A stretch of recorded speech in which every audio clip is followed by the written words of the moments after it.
Who would have thought? When I first came here to New Zealand in 1994, I must say I was immediately struck by how different a place New Zealand was to America, and subsequently decided I really liked that difference and have decided to stay. One of the things I really immediately struck me about New Zealand was how open New Zealand was to good ideas and to change.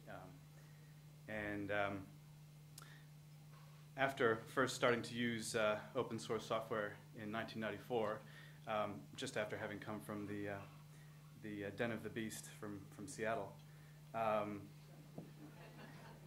downloading Slackware for the first time at Lincoln University and crashing their network in the process, I realized in 1998 that there was actually a business opportunity, and that was what spurred the start of Egressive.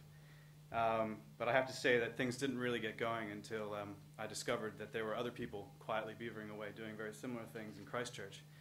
And things really got going, I think, in 2002 when a few people who, I don't know if any of you have heard of the technology barbecues that were quite famous for quite a long time in New Zealand, or sorry, in Christchurch, that I think was where the term Silicon Valley of New Zealand was coined for Christchurch.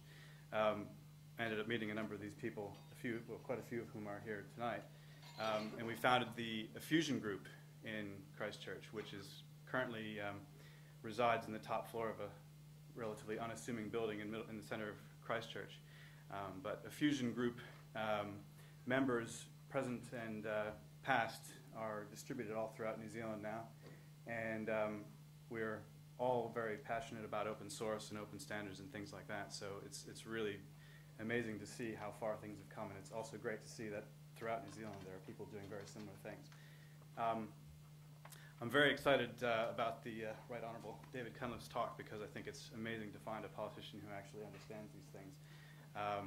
And it's something that I've been struggling with the entire time I've been in New Zealand. So given the rhetoric about the knowledge economy and the fact that it's the only way for New Zealand to thrive in the future, I think the important thing for the government to realize is that the knowledge economy is right here. And if New Zealand doesn't recognize that, it's at its own detriment.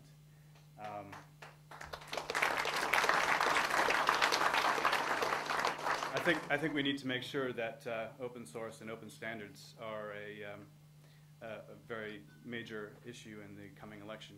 And it looks as though with things like the digital strategy and the Digital Development Council, that things are starting to come to the fore and people are starting to become aware of it.